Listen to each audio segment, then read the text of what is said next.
The November 4th, 2014 session of the Oklahoma City Water Utilities Trust will be in order, and the first item on the agenda is the approval of the minutes from the October 21st meeting. Move approval. Second. Motion and a second to approve the minutes. Are there questions, additions, corrections, comments? Hearing none, voting please. Minutes are approved. Next, the consent docket. Move approval of the consent docket subject to individual consideration. Second. Have a motion and a second to approve the consent docket. Are there matters to be discussed separately? Hearing none, voting please. Consent docket's approved. Next item is a concurrence docket. One item. Move approval. Second. Have a motion and a second to approve the concurrence docket. Any comments or questions? Voting please. Consent docket's approved. Next item, items for individual consideration. The first one's a resolution reaffirming the underwriting team of Merrill Lynch as book running, I love that phrase, book running senior managing underwriter. Move approval. A motion and a second to approve item 5A. Comments or questions? Voting please. It's approved. Next one is resolution of the trust authorizing the issuance of water and sewer revenue refunding bonds. Has to do with the consolidation of our commercial paper. Is that right? This is a refunding purely of commercial paper, scheduled for a maximum of about $95 million. And this document proposes a negotiated sale consistent with the approach we've taken in the last couple of sales. How do you think the rates will compare between what we're paying for commercial paper and refunding? Well, higher. So commercial paper is running about 15 basis point, 0.15% to 0.2%. It has just been phenomenal. As you know, that's about 1.75% less than what the break even is. So we will move to a higher price. Currently, we think we're running 3.5%, but we don't know until we're done, and we budgeted at about 5%. Just So amazing. expecting this to be affordable, consistent with our recent experience. Any other questions or comments? Have a motion on the resolution? Move the items. Second. A motion and a second on the resolution. Voting please. Resolution's approved. Next item, resolution agreeing to file an application with the Oklahoma Water Resources Board for financial assistance through the Drinking Water State Revolving Fund Loan Program. Move approval. Motion and a second to approve the resolution. Other comments from staff or anything? Yes, it operates a little bit differently. I'm going to ask Brett to explain the details, but generally, both the SRF items, C and D, are part of your financial plan that are thus far a small portion of the financial plan. Brett? What we gain by going with the SRF program is borrowing 10% lower proceeds total, so it saves us on debt costs because we don't have to have a bond reserve for the SRF portion of our financings. But we still pay interest. We pay interest that just like your commercial paper program, there are in the SRF programs, there's two separate programs, one for water, one for wastewater. Clean water is the wastewater.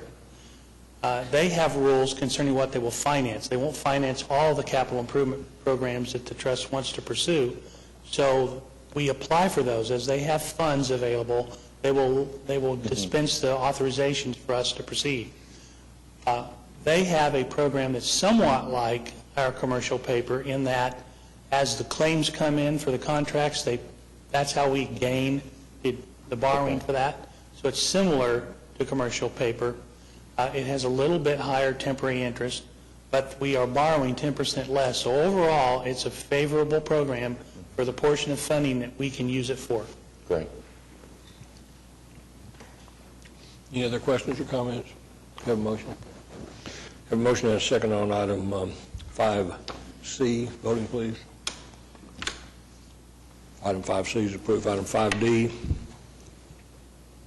Move the item. Second.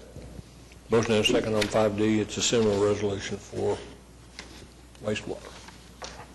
Questions, comments? Voting, please. It's approved. E is an executive session, which I... Second. Motion and a second to strike. Item stricken. Item from trustees.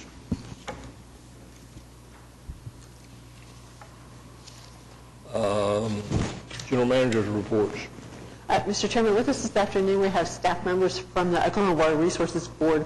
We're going to update you on the vegetation work that we've been doing at Lake Stanley Draper. I think Paul Koenig is our speaker, and I hope that Paul will introduce the people who are with us this afternoon. Hi, Paul.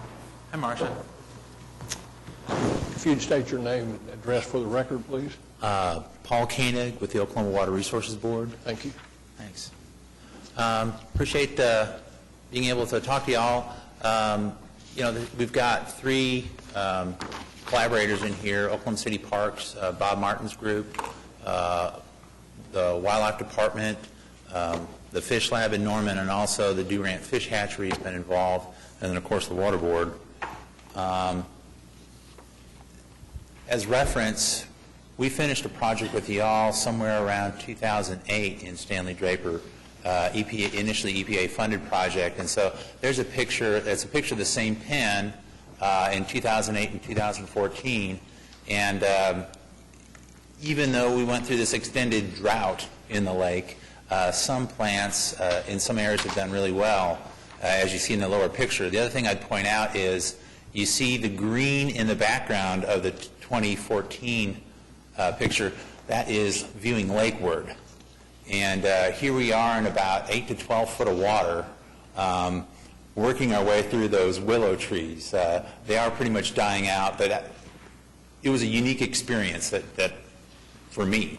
It was fun.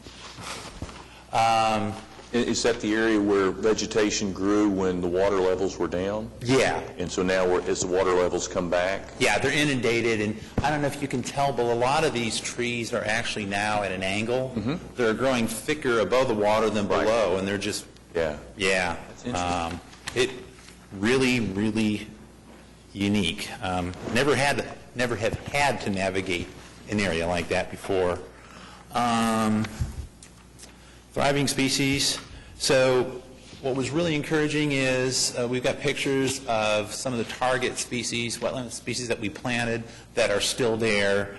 And so this founder colony idea really does work, particularly in drawdown lakes, not so much in flood pool lakes. Back in the flooded grass are some of the water willow and also some of the bulrush. And then the other thing is the lower right-hand corner, is it's hard to tell, but there's little specks in there. Those are seeds going out and spreading. And so even now, just you give it water for a little bit of time, and this founder colony is still working. So I thought that was neat. Why we're here, this is the main planting event we had. The left picture in the top corner is Oklahoma City Parks with the truck and a boat. The Fish Lab folks out of Norman with Wildlife Department is there. We've got a trailer full of plants that we hauled from about, 1,000, 1,100 plants we hauled up from the Durant Fish Hatchery. They were initially grown for Fort Cobb, but Fort Cobb didn't have enough water to put them in. So we took advantage of that, and then there's our boat. You can see these folks to my left planting in the right, and in the background are where that bulrush and that water willow, they're hiding in that flooded grass back there. It's really, there's a lot more than what we could see. Access was really tough this fall. We also did a Phragmites survey, and it makes sense that the founder colonies that we established, if they made it through this extensive drought, that also this invasive species made it also. I really thought maybe in 2008 that we had actually extirpated this species, this invasive species. In the dead center, there's kind of a bright feathery thing in that. That's that Phragmites. That stuff's probably about 8 foot tall there. It took us a while to get that search images. Chris and I were going around the lake. I think the reality is it's Phragmites management. It's not eradication. That seed bank is also there. But we've got a pretty good idea of where it's at. Your folks are key to hit it next August. We were just a little late getting out there. And why is this particular species a problem? Well, I think if we first saw it, it was about 15 foot tall. Mm-hmm. And so it's great for shoreline erosion, but from an ecological perspective, there's no diversity, which means if something happens to that, then you've got a bare naked shoreline again. The other thing is, if you want to see the water, you're going to have to be pretty high up. Gotcha. Yeah, it's... Okay. We followed up with another planting event, and we restarted the Fish Lab nursery. We pulled some rootstock of the northwest Oklahoma City area, and also from a private pond near Tulsa, and planted those. Fragrant water lily was the one that we got. We put those out by sites 10 and 11. So the partnership that we started way back with that EPA grant was successful. We weren't sure when that ended. Those plants are still there. I think it's going to, if we can keep doing this the next few years, you're really going to have a nice, aesthetically pleasing, and ecologically healthy system. And so I thought that was really, really good. It also took the induced drought really well.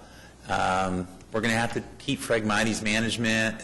It's probably a good idea that somebody on the maintenance staff knows what Phragmites is.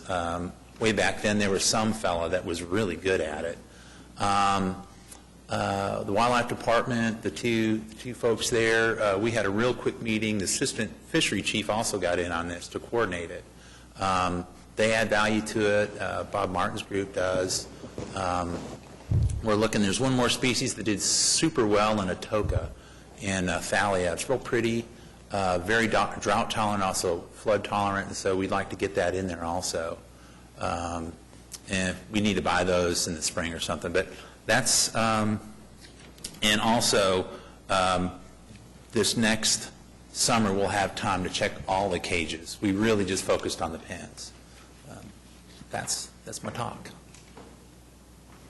But one of the things that seemed to me is that this is a pretty unique situation out there, because this lake, from the time it was started until we drained it to its lowest point, had never been back to that level. It had, from the time it started to fill up, it filled up, and then even though we'd use it up and drought would happen, it never drained back as low as it was a year or so ago. Never been back to that low level. And then couple that with the fact we had record drought over that period of time, it's interesting to see how well it happened. I was concerned.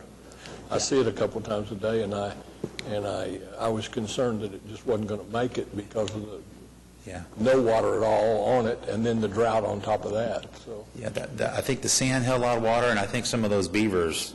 There's a lot of beavers out there. Right. We ran into a lot of those. Especially on that end of the lake where most of this occurred. Yeah. And the other thing that I think why you want more than just the Phragmites out there is I think this should accelerate that clarification, because I know before the drawdown this lake was extremely clear. Right. And so I'm really, really hopeful, knock on wood, that we get that response again. Yeah. Are these plants native Oklahoma plants? Yes. They just weren't in that location, but they were native to somewhere in Oklahoma. Yeah. Well, the Vallesternaria is actually a Texas plant. I kind of get the feeling we haven't had a whole lot of success because it's so edible. But we seem to be a little, and it likes warmer. It seems to be doing better now. We've got a couple places that it's established in Oklahoma. But no, that is one that is not native specifically to Oklahoma. But, you know, the experts down at Louisville are hunky-dory with that. And also, the folks with the biological survey are fine. Yeah, that was something I checked on about 10 years ago. You say it's edible? For wildlife and fish. Well, I was going to say, I didn't. Yeah, no. I didn't want Councilman Shadid to find out I was growing anything he could eat out there, since, you know, Well, you know, he doesn't eat anything but grass. the duck potato has a little starchy tuber, but they taste terrible. Okay. Thank you. I don't believe we have anything else. Well, speaking of vegetation management, I noticed a little news item that Otto escaped from the goats. Is he doing okay? He did. I understand Great Pyrenees wander a little bit, and So he had a better offer, huh? We believe that we have blocked all the places for Otto to escape, and we're very excited. The goats are doing a good job. You know, we'll have them until the grass, until the food runs out. Okay. I guess so, the next month or so, probably. But it's been helpful. Good. Good. So the plan is to take them out at some point? There won't be enough for them to eat in the wintertime. They need green as well as brown. And so Langston will make that decision based on weather conditions. Now we can move him to Draper, right? Yeah, we'll have some follow-up work to do at the end of review, as you can tell, about what to do next with the shoreline. But very successful, we think. Good. Well, I'm glad he's back safe. Anything else? We're adjourned.